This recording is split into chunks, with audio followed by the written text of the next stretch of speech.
Yo, I don't know what the fuck be going on, man. I be having like this shit wild, man. It's like always this strand of hair that be, laying down the front or whatever. Michael, like the Michael Jackson beat it curl, who's bad curl and shit in the front, man. But still, Bills, what's the deal, man? We heading to work. Friday is payday. Beautiful day out, man. I got a nice little day ahead of me. And I'm just ready to kick it, man. I'm ready to get back home. But peep game, man, I want to get right into this bullshit, right? And that's Turki Al-Sheikh. He had this big dinner for Terrence Crawford and Saul Canelo Alvarez, man. And people, for whatever reason, are gonna look for whatever reasons they can to denigrate the ceremony. And this is why it's so stupid. At least with the, I don't know about. I can't speak for the UK. I can't speak for the Aussies. I can't speak for the Japanese. I can't speak for the Asians in general. But what I can speak for the Filipinos, no, I can't speak for them, even though they're Asian. What I can speak on behalf of is the American population, and just how just ridiculous it is, man. We're so prone to degeneracy that when someone brings a certain level of elegance and class to a culture, boxing culture, I mean, it's automatically perceived as some other shit. You know what I'm saying? Like, oh man, are they on a date? Why are they doing it? It's like, yo, Brody, these are combatants. They're professional fighters. They gonna get as violent as they possibly can and carnal as they possibly can when it's time for them to get in the ring in September, in the next few months. Why does every build up to a fight like this have to be, steeped in chaos and shit talk and just, disorderly behavior? You know what I'm saying? Why can't it just be like, yo, man, we gonna get in the ring and do what we gotta do, but until then, that doesn't mean we can't conduct ourselves with a certain level of etiquette. I don't get that, man. When you look at Manny Pacquiao never fought. His press conferences was never chaotic. Shit, when Manny Pacquiao fought fucking Chris Algieri, if I'm like, what was they playing basketball together or some shit like that? Now, what happened on fight night when it was time for them to get in the ring? Manny tried to take that man's head off his shoulders. Everything doesn't have to be chaotic, Brody. Everything ain't got to be chaotic. Everything ain't got to be, just childish and juvenile behavior, man. You hear shit talk and it's, it's bottles being thrown all over the place because y'all finna fight at the press conference, even though 9 times out of 10 you motherfuckers ain't finna fight because y'all ain't trying to fuck that show up, which is the logical thing to do. But that's another thing right there. Like, why say some shit and do some shit that could potentially cost you a fight? You get paid to do this shit. We're going to do this on the targeted date, so why am I going to sit here and say some shit to you that could possibly trigger you and get you to do some shit that's going to trigger me? Now we ain't got no fight. Our hand just broke. We done broke our hand on each other's faces. Our nose, eyeballs is broke. Whatever, man. It's a multitude of things that can happen at a presser that could prevent the fight from happening when it's supposed to happen. So when you have a dude that's coming into the boxing world and he's showing it, man, it ain't got to be all extra out like this. Now, granted, I'm not gonna lie. I do like the toxicity and I'm not gonna lie about that. Hell yeah. I mean, it's a fight at the end of the day. So yeah, I'm not mad when it's time for niggas to get carnal. I'm not mad at it. I'm not mad at it. I wasn't mad when Canelo and Caleb Play got into it. I wasn't mad at that. Man. Shit, man. When Mayorga slapped the shit out of Oscar De La Hoya at the press conference, bro, I'll go look for that clip to this day and cry laughing. Our culture is a hell of a lot more different than the Riyadh culture. It ain't just us, man, because David Haye and fucking Derek Chisora got into it, man. Like he broke a bottle over Derek Chisora's head or whatever. Like, yo, man, shit happens. You did. So I'm not mad at that. I'm not mad at it at all. I'm honestly not. Caleb Plant, David Benavidez, I'm not mad at that shit because it does add sizzle to the fight. But when you have somebody that's like, we ain't got to do all that shit, man. All the violence that y'all need to do, y'all can save all the tension and the violence that y'all, and the animosity that y'all have towards each other till fight night. Y'all can do that and be all right. Until then, let's sit down and talk about it. Let's have a civil discussion with some class. I'm not mad at that. But it's a lot of people who are saying that, it look like they on a date, it look like they this and that and the third, and it's just corny, bro. It's like, Your minds can't be that convoluted to the point where you think he's taking away from the intrigue of the fight because he's prepping a big dinner for them. And they're sitting down at a table and they ain't barking and cussing each other the fuck out. Or they ain't finna fight at a like this. That shit is lame. And it's not the first time he did that. I can't think if it was Anthony Joshua versus Francis Ngannou or if it was Tyson Fury versus Francis Ngannou. But he did the same thing there. He had a big ceremonial dinner there. And it was a multitude of fighters there. Like, why? I don't get how y'all mind is so, warped to where you think anything other than chaos at a press conference or chaos when these two fighters meet up is them going out on a dinner date or some shit like that. Yo, what you want them to do? I see somebody say, what you want them to do? Hold hands. And I'm like, no, bro, it's childish, man. Anything that this dude does is childish. I just don't understand why motherfuckers can't call shit down the middle, man. You can have gripes with Turki Al-Sheikh. It's shit that Turki Al-Sheikh does that I do not like, as I stated before, man. But the fact of the matter is, the dude is getting fights done. He's putting up the big bags to get these fighters compensated properly. And he's putting on fights that the fans want to see. He's doing his part in bringing the casual fan back to the sport, reingratiating the casual back to the sport. So now, when this is just another reason to pick at him, because you want the dumb shit, you want the degeneracy, you want bottles being flown all over the ring, you want Camps and Entourage getting into it.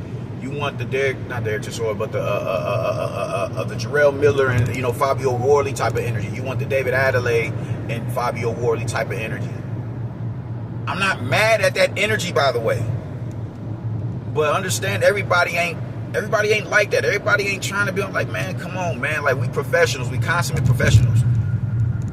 I'm gonna be real with you. I'm not a nigga who get out here and just be wanting to fight niggas. I'm on that tonight. I'm not, dog. I'm not. I want no drama. I'm always going to be the nigga that's the peacekeeper. Why? Because I understand what happens when unruly niggas with poor impulse control get the brawling out. Because you so emotionally wrapped up and wound up, you'll do some shit that you wouldn't normally do in your rational state of mind. Because you angry, because you pissed the fuck off, you going to kick this dude in his head while he already sleep. You going to hit him over the head with a bottle in that sweet spot and possibly kill him. You going to comatose him. His motor skills are going to be gone. So it's something like that. You'll stab a nigga. You'll shoot a nigga. So why the fuck? No, dog. I don't want that. I got too much to lose. I'm not using these in the street unless it's no other alternative. And I'm going to make sure I go through every alternative I can possibly get to so we don't have to get to using these in the street. I don't want it. I don't. You tougher than me. You tougher. You gangster. You more gangster than me. I'm gonna tell you that. You got it, dog. You got it. You tougher than me. So is that. You got it.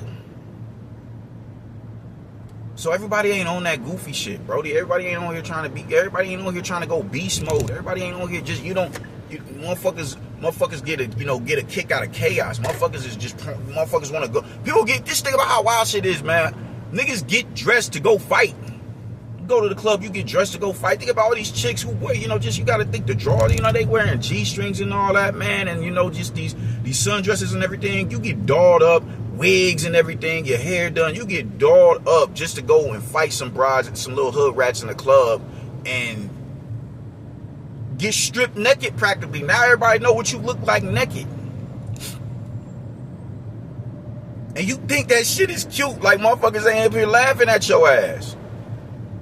God forbid your body is trash. You dig what I'm saying? Like, now your ass, you done went viral with a bullshit ass. Ugh. It's nasty, dog. Like, no. But this is the shit that you like to do. This is the hood rat behavior. Hood rat behavior. I just seen a video of some nigga up here, and I'm not saying that he was, that he started the shit, but he got jumped. And these niggas, while jumping, they stomped him out, and they taking his pants off, dog. Like, this dude, like, that's embarrassing. That's embarrassing. You supposed to cut, just you cover your private parts up because them is your private parts. You don't need, the world don't need to know what you look like naked. And when you getting that shit exposed while you get, you getting violated and nigga just expose that shit to you as a further means to humiliate you, bro. That shit ain't cool. That's some shit that'll make a nigga lash out and come and see you. Hoodie and masked up, gloves on. 1, 2, 3 in the morning. So my point is, everybody ain't on that type of time, bro. Everybody ain't on that type of time. Everybody ain't, motherfucker. No, I don't want to fight. I don't want to fight. I don't want my kids doing it. I had to talk. My daughter was acting like she wanted to get on that bullshit with some girl up there. I had to eventually turn around and apologize to her because, it came off as like I was, talking down to her, like, calling her like, like you weak or some shit like that. I'm like, no, that's not what I'm trying to do. I'm glad you're not scared to fight because it's going to be a situation where you're going to have to get them up. You're going to have to get them up. But I'm like, don't go searching for that shit neither, man. You stay on defense. You stay on defense. But, I had to go and apologize. Like, yo, man, let me talk to you about that. And you could tell just when I was speaking to her, like, she felt like relieved that I came and I talked to her about that. Like, I'm glad you ain't scared. But I don't want you picking up on habits. When you start picking up on habits and you can't do, the minute you get mad, the first thing you ready to do is get them up. That's not good because everybody ain't gonna fight you. And because of that, niggas think that when you fight as a professional fighter, you're just supposed to be, on demon time, on beast mode all the time. You dig? Just me and you finna fight, bro. So I can't stand in front of you. No, I can't. Especially if I'm getting paid 100 M's to do it. I'm getting paid 50 M's to do it. Yes, you motherfucking right. I'm going to stand in front of you. And we going to conduct ourselves with some sort of etiquette and class.